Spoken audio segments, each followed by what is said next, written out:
বন্ধুরা দেখুন পরিবেশটা, দেখুন আকাশটা, দেখুন দেখেছেন চারিদিকে, দেখুন পুরো মেঘে আচ্ছন্ন হয়ে রয়েছে। কি সাংঘাতিকভাবে বৃষ্টি নামবে, একটা ঝিরিঝিরি বৃষ্টি পড়ছে, কিন্তু হালকা একটা বৃষ্টি পড়ছে।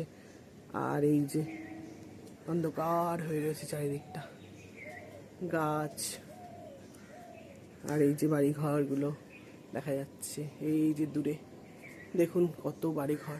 তারপরে আমার বাড়ির কাছে ট্রেন লাইন আছে, ট্রেন লাইন দিয়ে এক্ষুনি ট্রেন যাবে, কিন্তু আমি দেখাতে পারবো না, বাড়ির জন্য ট্রেন লাইন ঢেকে আছে। যদি দেখাতে পারতাম খুব ভালো লাগতো, তাও চেষ্টা করছি আমি, একবার দেখছি দেখানো যায় কিনা। এখান দিয়ে ট্রেন যাবে, হ্যাঁ ওই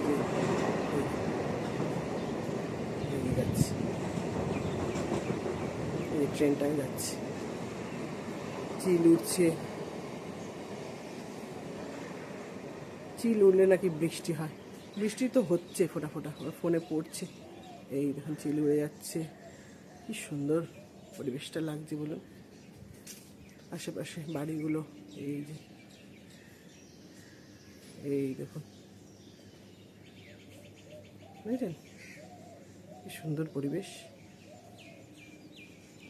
ট্যাঁ ট্যাঁ করে কি একটা পাখি ডাকছে, আর ডোনামণি তো আছেই এই যে সাথে। এই কি খাচ্ছিস, কি নিচ্ছিস বাবা রে, আমার ভয় লাগে, কি নিয়ে মুখে দিচ্ছিস, এই কি নিয়ে মুখে দিচ্ছিস, ডোনা না, যা পায় তাই নিয়ে মুখে দেয়, জানেন বন্ধুরা।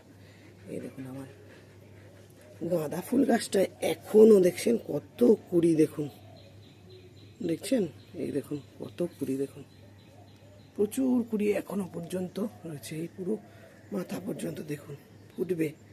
ফুলগুলো ছোট হয়ে গেছে সাইজ, কিন্তু এখনো ফুল হয়ে যাচ্ছে এই গরমেও।